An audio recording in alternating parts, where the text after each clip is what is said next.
నిజం చెప్పన్నయ్య. నువ్వు కూడా ఈ చెల్లి దగ్గర నిజం దాచావు కదా. నువ్వు అమ్మ ఒకటే కదా.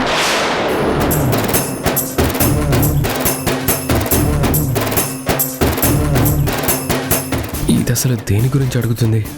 దీనికి ఇది నా సొంత చెల్లెలు కాదని తెలిసిందా?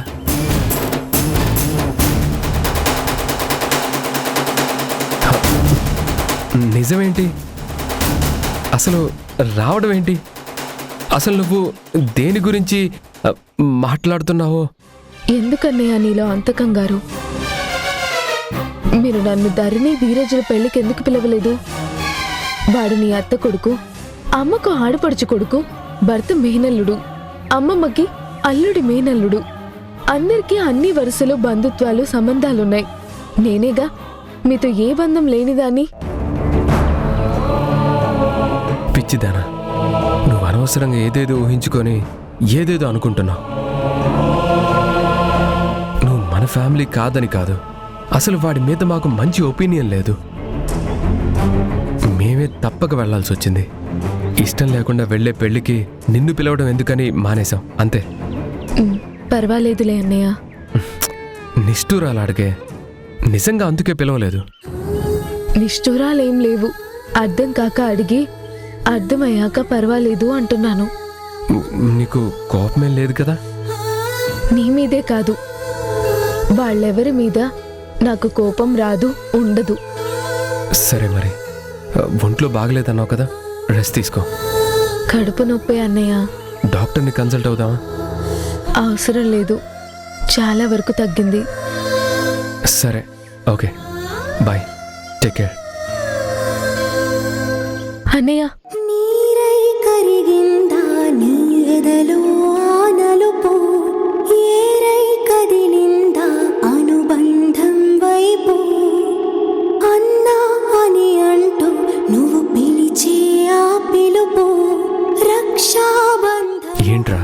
నీ తోడైనడు. ఏం లేదు, ఎందుకో నిన్నలా మళ్ళీ మళ్ళీ పిలవాలనిపించి పిలిచా.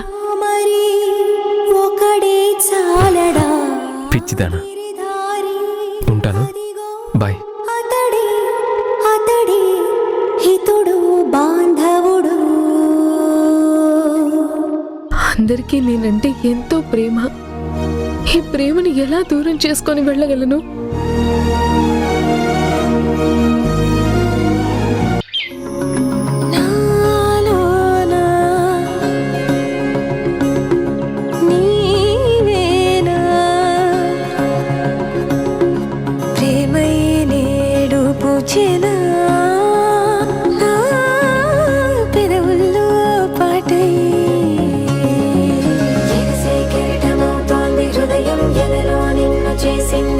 ఈ డ్రెస్ లో అసలు నువ్వు ఎంత అందంగా ఉన్నావో తెలుసా?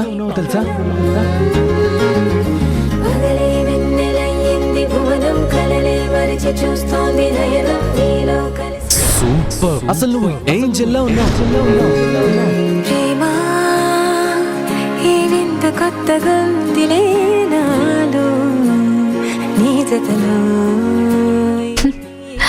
నన్ను చూస్తూ ధీరజ్ ఎప్పుడు అందంగా ఉంటావు, నీ అందం ఎవ్వరికీ రాదు, అందానికే అందం అనేది ఎందుకు ఇప్పుడు నన్ను నేను పరిశీలనగా చూసుకుంటే అర్థమవుతుంది. ఎప్పుడూ హడావిడిలో ఇంత క్లీన్ గా అబ్జర్వ్ చేయలేదు. నువ్వు అందగత్తవే ధరణి.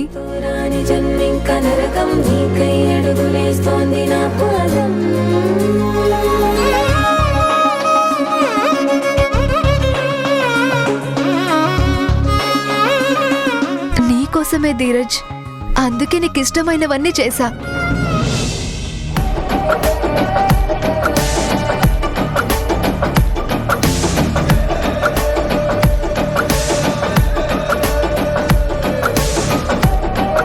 అన్ని బాక్సులు సర్దుతుందేంటి?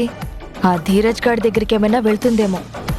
అందుకే నేను చేస్తా వంట అని పొద్దున్నే కిచెన్లో దూరింది. చాలా వివరంగా చేసింది. ఎక్కడ లేని ప్రేమ, ఎవరి మీద లేని ప్రేమ ఆ ధీరజ్ గాడి మీద పొంగిపోతోంది. దీనికి వాడు కోతికి కొబ్బరికాయ దొరికినట్టు దొరికాడు.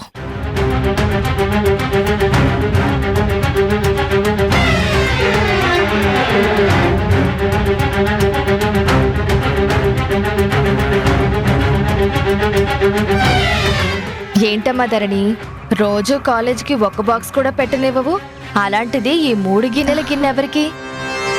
ఈ బాక్సులన్నీ నా కోసం కాదమ్మా. మరి ఎవరి కోసం? నీ ఫ్రెండ్స్ కోసమా? కాదమ్మా. మరి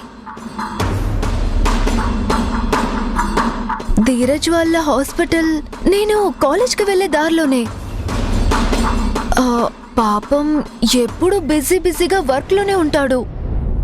వేళకి సరిగ్గా తినడట. ఇంకా క్యాంటీన్లో బాగోదంట.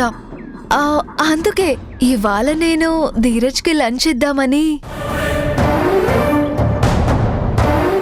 నువ్వివ్వడం ఎందుకమ్మా? వాళ్ళ అమ్మగారు పంపరా? పైగా క్యాంటీన్లో రుచిగా ఉండదని ఆమెకు కూడా తెలుసు కదా. పంపుతున్నారనుకో, కానీ ఇవాళ ఆంటీ బిజీ అంట, బయటికి వెళ్తున్నారని చెప్పాడు. నువ్వు వాడి ప్రేమలో మునిగిపోయి అబద్ధాలు కూడా బాగానే చెప్తున్నావే. నేనిప్పుడు వద్దు అంటే దీనికి శత్రువునవుతా.